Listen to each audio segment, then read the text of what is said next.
The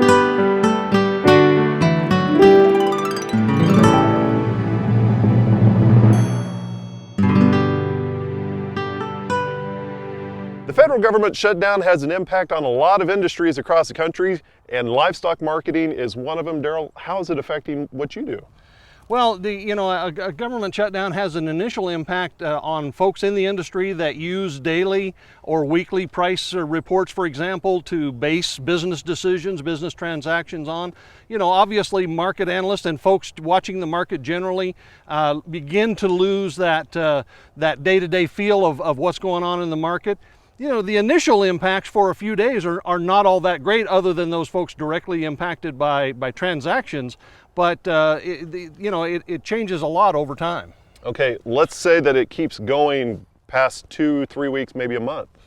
The effects really grow not just linearly, but in an exponential sense as you go farther. Again, the impacts on a number of market institutions, for example, cash settled futures contracts like the feeder cattle contract, ultimately will not be able to terminate properly if a shutdown continues at the point where those contracts expire. Things like the cattle on feed report may be impacted, because even though the shutdown may or may not be in effect when the report is scheduled to be released, it's based on surveys that were done normally at the time during the shutdown. So the impacts will really grow, and just generally the market gets farther and farther in the dark, if you will, about what the situation really is as time goes on. And so it becomes much more difficult and much more costly for firms to figure out where the market is if they don't have that information available. If it goes too long, do they just write it off and put an asterisk for that month or however long they don't have the data, or do they go back and find the data? It's going to depend on the particular data. Market data, a lot of it is fleeting. If you're not there in the auction, the day the auction happens, you're not going to ever get that data. Mm-hmm. If it's, NASS type statistical data, more than likely you'll make that up and get it eventually, but maybe not, depending on how long it lasts. Okay, so you're not getting the U.S. data, but you're also seeing some Mexican data. Let's talk about that. Well, one of the things that we get out of Mexico is an annual report on cattle exports to the U.S. Mm-hmm.